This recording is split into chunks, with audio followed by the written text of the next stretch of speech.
Samuels. I work for the company.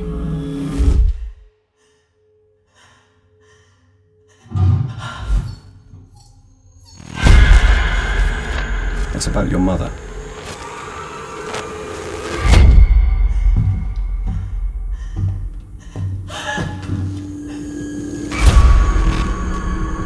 We think we may have found her, Amanda.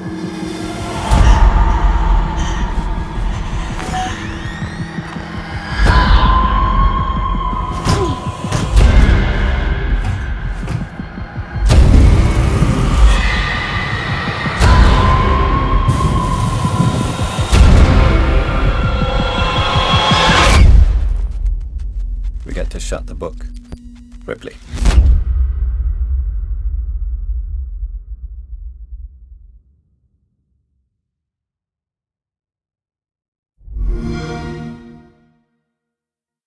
Peggy 18.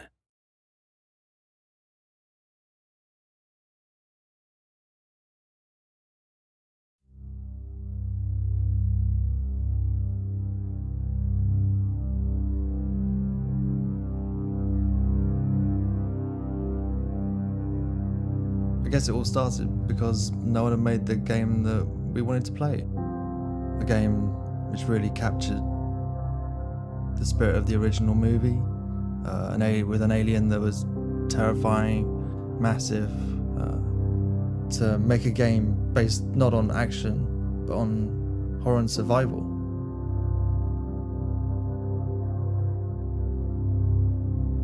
This had to be a horror game. We wanted to create an experience that was terrifying and claustrophobic, a game where you would spend the entire time worrying about where the alien is.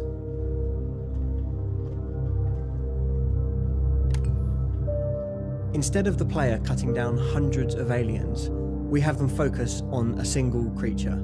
And when you meet it, your first reaction should be to back away and just find somewhere to hide.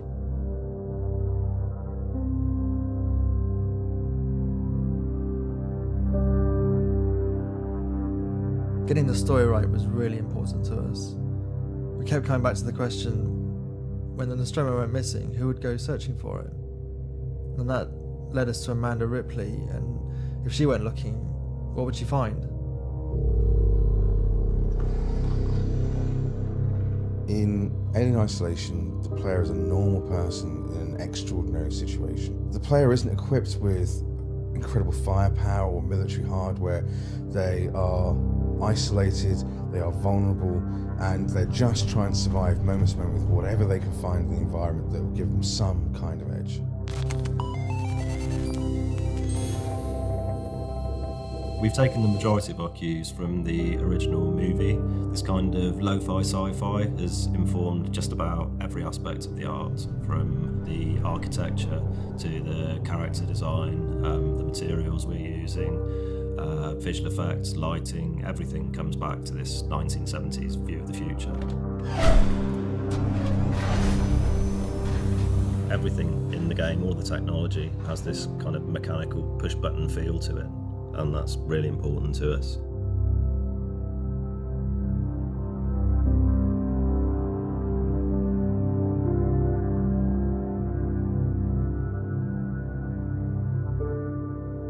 We really wanted to take the series back to its roots, for the players to confront the original Alien.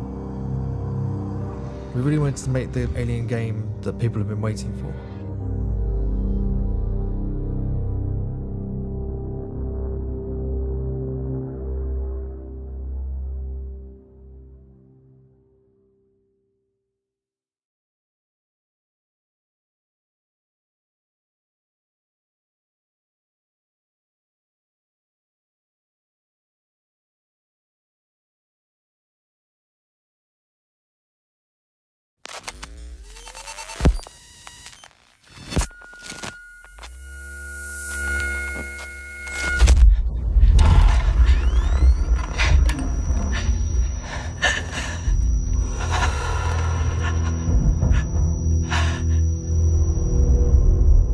When audiences went to see Alien in theatres back in 1979, they were introduced to a new creature that was terrifying, unstoppable, and totally unique.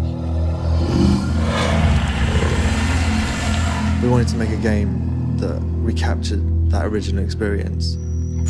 We wanted to make the alien scary again. Depending on how cautious players are, we've seen encounters in Alien Isolation last well over 30 minutes in some cases, and this just can't be done with scripted behaviour. As soon as the player can predict a pattern in the alien, it stops being scary. It doesn't follow any prescribed path or set of behaviours that are telling it to do specific things. It's just reacting to the player's presence and the choices that the player makes. The alien really is hunting you. It is using active senses and moment-to-moment decision-making to hunt you down and kill you.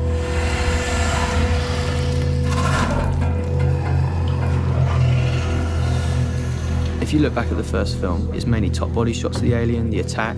Obviously we need to expand upon that and actually think about how he moves when he's slow, give that eerie, creepy feeling back to him, and when he's moving fast, be able to have that agility to get to you at any point and chase you down. The alien's huge and the environments are all down to scale with the film sets, and we need to move him through that at full speed. We don't want you to see discrete animations. What we want is smooth, continuous movement. We want him to look alive. This is an enemy that you need to avoid at all costs. An alien that is stalking you, that's intelligent, unpredictable, extremely dangerous. Even if you find a gun, your first thought is going to be, if I fire this, will the alien hear it? Alien Isolation is about encounters that are meaningful and terrifying, so that even when the alien isn't on screen, you'll be terrified by the thought that it'll be around the next corner. This is a game where you'll never feel safe.